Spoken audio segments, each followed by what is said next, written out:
உலக மக்கள் எல்லோருக்கும் வணக்கம். நான் உங்கள் ஜி கோபால் பேசுகிறேன். இன்னைக்கு நம்ம பேசக்கூடிய பலன் என்னன்னா, தமிழ் புத்தாண்டு வாழ்த்துக்கள். ஏப்ரல் மாதம் 14ஆம் தேதி இந்த தமிழ் புத்தாண்டு வருகிறது. இந்த ஏப்ரல் 13/4/2024 8/26 இந்த புத்தாண்டு பிறந்தது. அப்ப இந்த புத்தாண்டு ஆகப்பட்டது தமிழ் வருடங்கள் 60. இந்த 60ல 38வது வருடம் தான் இந்த குரோதி வருடம்.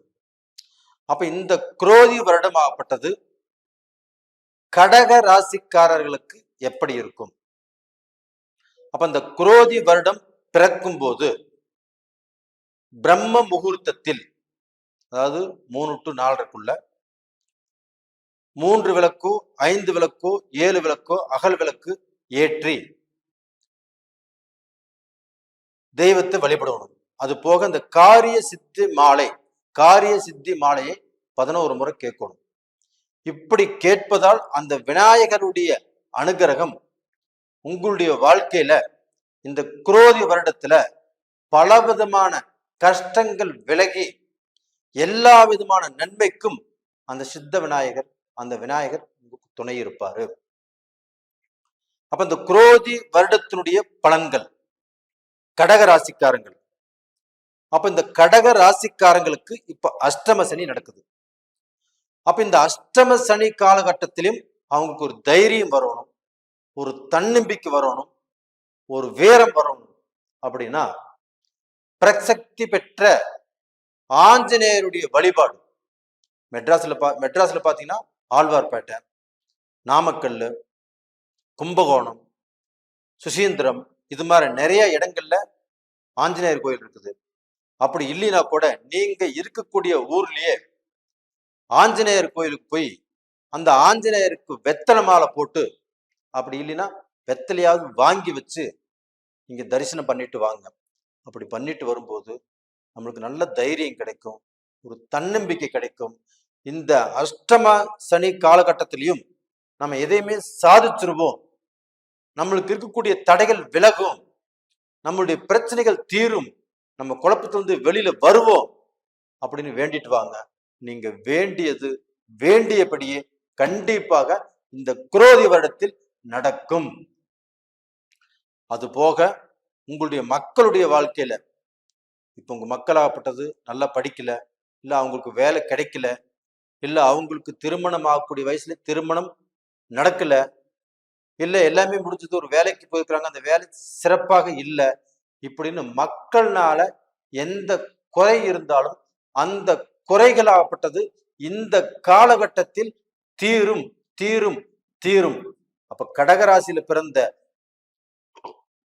மக்களுடைய வாழ்க்கையில இருக்கக்கூடிய பிரச்சனைகள் தீர்வதற்கு இந்த குரோதி வருடம் ஒரு அருமையான வருடமாக இருக்குது.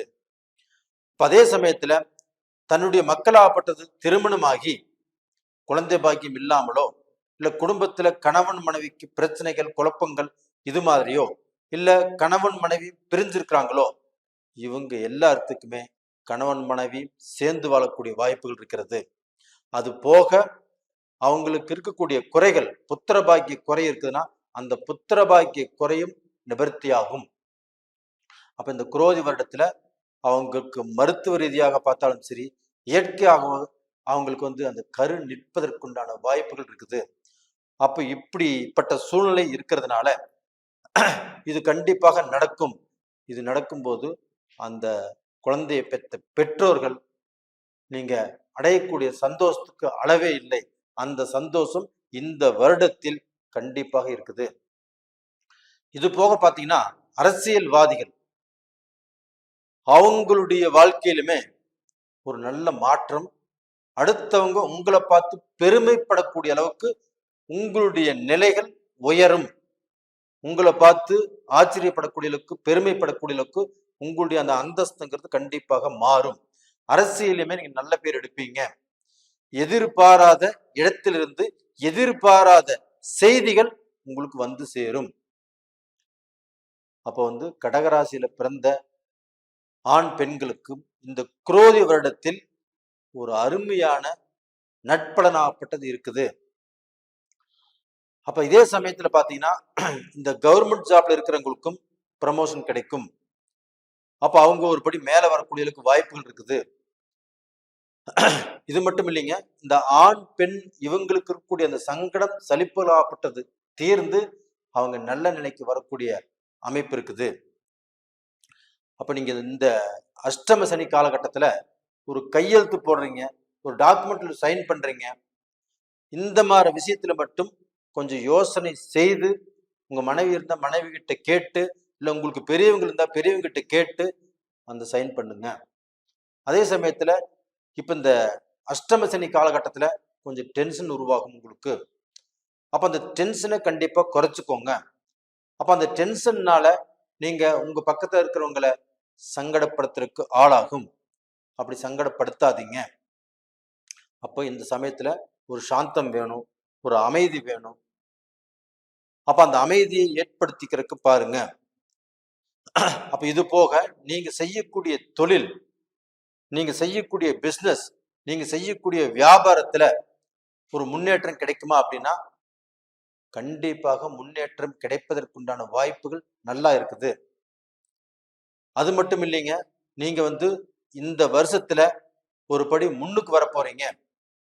அப்ப உங்களுடைய கஷ்டத்தை எல்லாத்தையுமே மிஞ்சி நான் ஒரு படி நல்லபடியாக வந்துட்டேன் அப்படின்னு சொல்லக்கூடிய வாய்ப்புகள் கண்டிப்பாக உருவாகும்.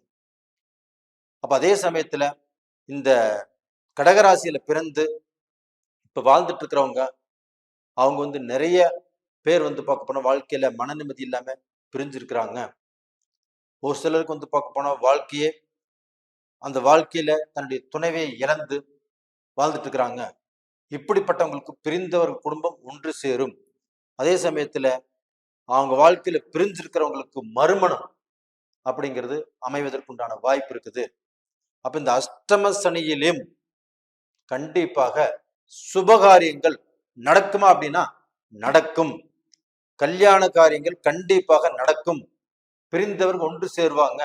அதே சமயத்துல பிரிஞ்சு போனவங்களுக்கு எனக்கு மறு வாழ்க்கை வேணும் அப்படின்னு நினைக்கிறவங்களுக்கு இந்த காலகட்டத்துல மறு வாழ்க்கை உண்டாகும்.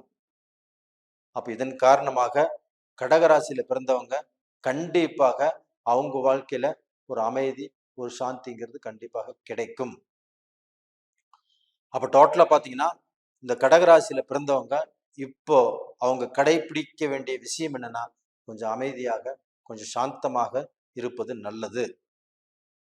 இப்ப அந்த அமைதியாக இருக்கிறதுக்கும் சாந்தமாக இருக்கிறதுக்கும் அந்த ஆஞ்சநேயருடைய வழிபாடு நல்லா இருக்கும். இப்ப அந்த ஆஞ்சநேயருடைய வழிபாடாகப்பட்டது உங்களுக்கு தைரியத்தையும் தன்னம்பிக்கையும் கண்டிப்பாக கொடுக்கும். அப்ப அந்த தன்னம்பிக்கையினால நீங்க வாழ்க்கையில ஒரு நல்ல பொசிஷனுக்கு வருவீங்க. அப்ப இந்த காலகட்டத்துல நீங்க இந்த மோர் குடிக்கலாம், தயிர் சேர்த்திக்கலாம். உங்களுக்கு கொஞ்சம் குளுமை இருக்கணும். அந்த குளுமையை சேர்த்திக்கிறது நல்ல விஷயம். இப்ப அந்த இம்யூனிட்டி பவர் வர்றதுக்கு நெல்லிக்காய் அதிகமாக சாப்பிடலாம். இதெல்லாம் சாப்பிட்டா உங்களுக்கு அந்த அமைதி கிடைக்கும், அந்த சந்தோஷம் கிடைக்கும், அந்த மன நிறைவு கிடைக்கும். நேயர்களே, இந்த பதிவு பிடிச்சிருக்குன்னு நினைக்கிறேன். பிடிச்சிருந்தா லைக் பண்ணுங்க, சப்ஸ்கிரைப் பண்ணுங்க, ஆல் அப்படிங்கிற பெல் பட்டனை ப்ரெஸ் பண்ணிக்கோங்க.